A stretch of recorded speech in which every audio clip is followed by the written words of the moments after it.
तो अरागची वापस लौट जाते हैं पाकिस्तान से और ट्रंप कह रहे हैं कि अब विटनर को या माफ़ कीजिएगा कुशनर को या विटकॉफ को जाने की ज़रूरत नहीं, जो उनके विशेष दूत हैं उन्हें इस्लामाबाद जाने की ज़रूरत नहीं। कौन 15-18 घंटे की ट्रैवल जर्नी खाम खा करेगा।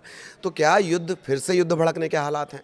अगर युद्ध भड़कने के हालात हैं तो ट्रंप ये क्यों कह रहे हैं कि बातचीत फेल होने का मतलब ये नहीं कि जंग किया जाएगा, सारे पत्ते हमारे पास हैं। ये ट्रंप का एक बड़ा बयान आता है। एक और बड़ा घटनाक्रम व्हाइट हाउस जो हुआ है वो होटल हिल्टन, जहां रीगन पर हमला किया गया था, रोनाल्ड रीगन पर, वहां पर उसी होटल में ट्रंप पर भी हमला कर दिया गया।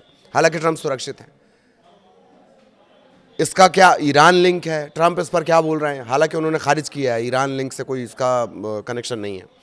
इन तमाम परिस्थितियों के बीच क्या फिर से स्थितियां बिगड़ने वाली हैं या कुछ बेहतरी की उम्मीद की जाए? युद्ध किसी भी मायने में जायज़ नहीं होता है।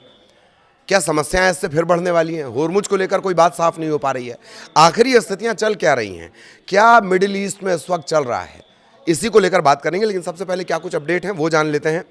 तो अमेरिकी राष्ट्रपति डोनाल्ड ट्रंप ने ईरान के तरफ से कोई अच्छा प्रस्ताव नहीं मिला, संतोषजनक नहीं मिला, तो उन्होंने जो अपने दूत हैं जो जाने वाले थे, कुशनर विटकॉफ जाने वाले थे, उनकी यात्रा रद्द कर दी है।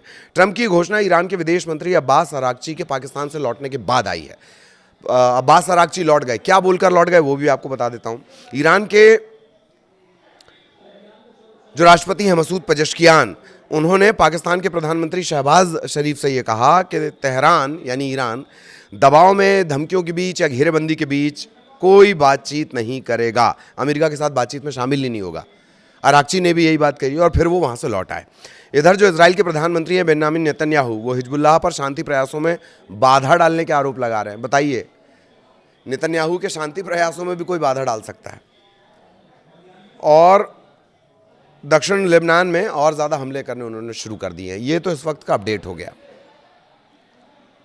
लेकिन दरअसल ये बातचीत किस तरफ जाती हुई नज़र आ रही है?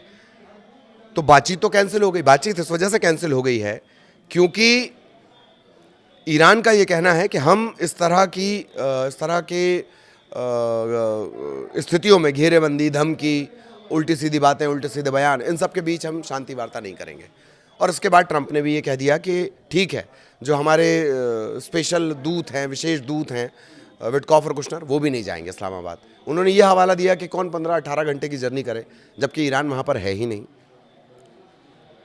फिर उनसे सवाल किया गया कि क्या वार्ता फेल हो गई, और वार्ता फेल हो गई तो फिर से हम जंग में जाएंगे? तो उन्होंने कहा कि नहीं, वार्ता फेल होने का मतलब ये नहीं है कि जंग पर ही जाया जाएगा। ये एक पॉजिटिव साइन है, लेकिन कब तक रहेगा? ट्रंप हैं वो, उनके बयान कब बदल जाएं ये कुछ खुद उन्हें क्लियर नहीं होता, ऐसा लगता है।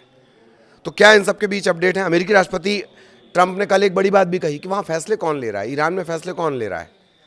वो बार बार इस बात को लेकर सवाल उठा रहे हैं कि मुस्तफा खामनेई तो ठीक है नहीं, उनकी तो तबीयत खराब है, तो फैसले ईरान में ले कौन रहा है और कौन डिसीजन मेकर है वहाँ पर इस वक्त? इसको लेकर हमने एक विस्तार से वीडियो भी बनाया है। अमेरिका मजबूत स्थिति में है और हमारे पास सारे पत्ते हैं। अगर ईरान बातचीत करना चाहता है तो वो फ़ोन पर संपर्क कर सकता है, ईरान कभी भी फ़ोन लगा सकता है। ये बात भी उन्होंने कही है इस बातचीत के फेल हो जाने के बाद। और जो ईरानी विदेश मंत्री अब्बास अरागची, शनिवार को वो अमेरिकी अधिकारियों के पहुंचने से पहले ही पाकिस्तान से विदा हो गए कि हम इस तरह से जो बातचीत है वो इस तरह से नहीं करेंगे घेरेबंदी के बीच। ये बात मसूद पेजेश्कियान ने भी कही। क्या अपडेट है 24 घंटे में, क्या अपडेट है वो जान लीजिए। ईरान के विदेश मंत्री बोले पाकिस्तान का दौरा काफ़ी उपयोगी रहा और शांति बहाल करने के लिए पाकिस्तान की कोशिशों की उन्होंने तारीफ की है। जर्मनी होर्मुज स्ट्रेट मिशन में शामिल होगा अगर युद्ध खत्म होता है तो, माइंस हटाने के। इजराइल ने हिजबुल्लाह का संदिग्ध ड्रोन को मार गिराया है। मिनाब स्कूल पर जो हमला हुआ था उसका AI वीडियो ईरान ने जारी किया। 28 फरवरी को मिनाब स्कूल पे हमला हुआ था। एक छात्रा का AI वीडियो जारी किया गया है। इसे फातिमा की कहानी ये नाम दिया गया है। ईरान इस मोर्चे पर भी बहुत अच्छा फाइट कर रहा है, मतलब तकनीक के मोर्चे पर, सोशल मीडिया के मोर्चे पर। जंग के बाद जो ईरान के हज यात्री हैं उनका जत्था भी सऊदी अरब पहुंचा है और इसे भी ऐसे देखा जा रहा है कि शायद अब जो स्थितियां हैं वो सामान्य हो जाएं, शांति की तरफ कोई कदम बढ़ाया जाए। हज यात्रा पर जो जत्था रवाना हुआ उसके बाद ईरान के राष्ट्रपति मसूद पेजेश्कियान ने कहा है कि तेहरान धमकी दबाव के बीच अमेरिका से कोई बातचीत नहीं करेगा। CNN के हवाले से खबर आई है सामने। शहबाज शरीफ से फ़ोन पर बातचीत में पेजेश्कियान ने कहा कि अमेरिकी कदम अमेरिका के जो स्टेप्स हैं, अमेरिका जो कदम उठा रहा है, वो भरोसे को कमज़ोर कर रहे हैं। शुरुआत से ही दोनों देशों के बीच भरोसे का संकट रहा है। ठीक, शरीफ ये भरोसा दिला रहे हैं कि पाकिस्तान क्षेत्रीय शांति और स्थिरता के लिए अपनी कोशिशें जारी रखेगा। एक बात ये भी निकल कर आई कि क्या ये जो फायरिंग हुई है, ट्रंप के ऊपर हुई है या उस हॉल में हुई है, हिल्टन होटल में हुई है, क्या उसका कोई ईरान कनेक्शन है? उससे साफ इनकार कर दिया है वाइट हाउस करस्पॉन्डेंट्स में जो फायरिंग हुई है। ईरान से कोई सीधा संबंध इसका नहीं लगता, लेकिन आप कभी नहीं जानते। हमारी टीम जांच कर रही है, जल्द सच्चाई सामने आ जाएगी। कोई कनेक्शन की पुष्टि अभी तक हुई नहीं है। ईरान के जो विदेश मंत्री हैं अब्बास अराक्ची, उन्होंने अपने मिस्र और तुर्की के काउंटर पार्ट से फ़ोन पर बातचीत भी की है। अराक्ची के मिस्र के विदेश मंत्री बद्र अब्देलत्ती, उनके बीच सीज फायर, कूटनीतिक प्रयास, इन सब को लेकर चर्चा हुई है। अराक्ची ने तुर्की के जो विदेश मंत्री हैं हाकान फिदान, उनसे भी बातचीत की है। इस कॉल की हालांकि ज़्यादा जानकारी नहीं दी गई है। और ओमान दौरे के बाद जो ईरान के जो विदेश मंत्री अब्बास अराक्ची, वो फिर से पाकिस्तान जाएंगे, ये भी क्लियर किया गया है। ओमान यात्रा के बाद वो रूस जाते समय इस्लामाबाद जाएंगे।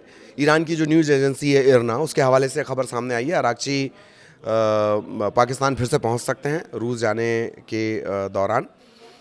ये बात निकलकर सामने आई थी। ये सारे पुराने अपडेट्स हो गए। अब ये बात आती है कि दरअसल क्या स्थितियां हैं। भरोसा अमेरिका पर हो नहीं पा रहा है। किसे नहीं हो पा रहा है? ईरान को भरोसा नहीं हो पा रहा है। तो बातचीत के कदम आगे कैसे बढ़ेंगे? इधर दूसरा पहलू इस घटना का ये भी है कि अब 60 दिन होने को हैं। 60 दिन बाद अमेरिकी संविधान के मुताबिक राष्ट्रपति को फिर से भरोसा लेना होता है। किसका भरोसा लेना होता है? अपनी कैबिनेट का भरोसा लेना होता है, अपनी देश की संसद का भरोसा लेना होता है। ये संवैधानिक व्यवस्था है वहाँ पर। हालांकि स्पेशली कुछ जो इसके तोड़ हैं वो इससे पहले भी निकाले जाते रहे। और ये स्थिति ऐसे वक्त पे आ रही है जब रिपब्लिकन डेमोक्रेट दोनों ट्रंप से नाराज हैं, ट्रंप के इस युद्ध वाले कदम से नाराज हैं, ट्रंप के इस युद्ध में जाने को लेकर नाराज हैं। उन परिस्थितियों के बीच 60 दिन पूरे होने वाले हैं। 28 फरवरी से घटनाक्रम चलता है, लेकिन 1 तारीख को जानकारी अपने देश को, औपचारिक जानकारी अपने देश को दी गई थी। किसकी तरफ से? अमेरिका, यानी जो राष्ट्रपति हैं ट्रंप की तरफ से। अमेरिका को ये जानकारी 1 तारीख को दी गई। उस हिसाब से जब 60 दिन हो जाएंगे, उससे पहले ये जानकारी देनी होगी कैबिनेट को युद्ध के बारे में कि युद्ध जारी है, बंद हो गया, क्या स्थिति है युद्ध की, क्या जारी रखा जाएगा युद्ध को। इन परिस्थितियों के बीच ये बातचीत अचानक फेल हो जाती है। अराक्ची वापस चले जाते हैं। पजेश्कियान कह रहे हैं कि ऐसे दबाव और घेरेबंदी में हम नहीं करेंगे। खबर यह भी निकल कर आ रही है कि होर्मुज स्ट्रेट पर, जिस दोनों के अपने अपने दावे हैं। अमेरिका का कहना यह है कि होर्मुज पर हमारा कंट्रोल है, सारे पत्ते हमारे पास हैं। दूसरी तरफ ईरान का कहना यह है कि पहले नाकेबंदी तो हटानी ही पड़ेगी, उसके बाद आगे की कोई बात होगी। इस नाकेबंदी के बीच भी जानकारी ये निकल कर आ रही है कि जो ईरान है वो अपने जहाज़ों को, अपनी शिप को पार करा ले रहा है। वो लगातार दुनिया में डिलीवरी उसकी चल रही है, जो भी उससे तेल खरीदता है, सामान खरीदता है उसे।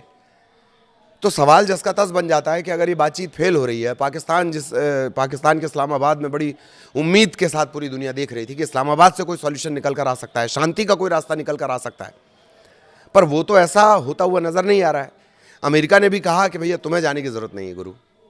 और ईरान के जो विदेश मंत्री वो ये कहकर चलेगा कि हमें बात नहीं करनी, भरोसे की कमी है इनके साथ।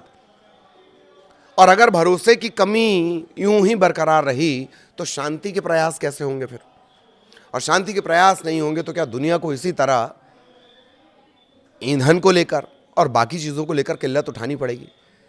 कई यूरोपियन कंट्री ऐसी हैं जहां स्थितियां धीरे धीरे बदतर हो चली हैं, ईंधन की सप्लाई ना हो पाने को लेकर। ईरान के भी हालात ठीक नहीं है।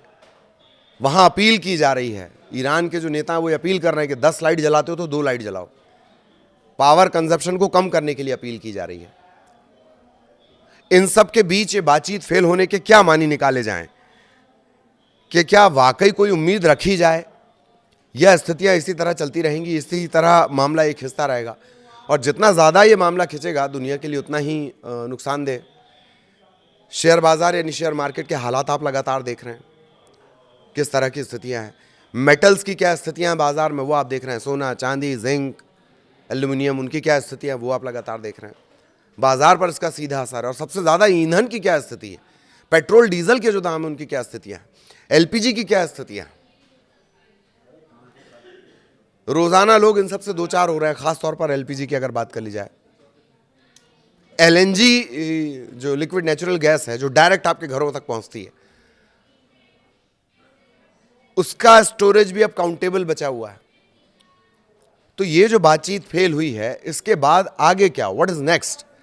या फिर से उम्मीद की जाए कि पाकिस्तान की तरफ से कोई इनिशिएटिव लिया जाएगा और बातचीत के लिए जो प्रयास किए जा रहे हैं वो कुछ आगे जा सकते हैं। यही सारे जो तमाम सवाल हैं वो लोगों के जहन में हैं कि आखिर ये स्थितियां, मिडिल ईस्ट की जो ये स्थितियां हैं, अब किस तरफ जा रही हैं।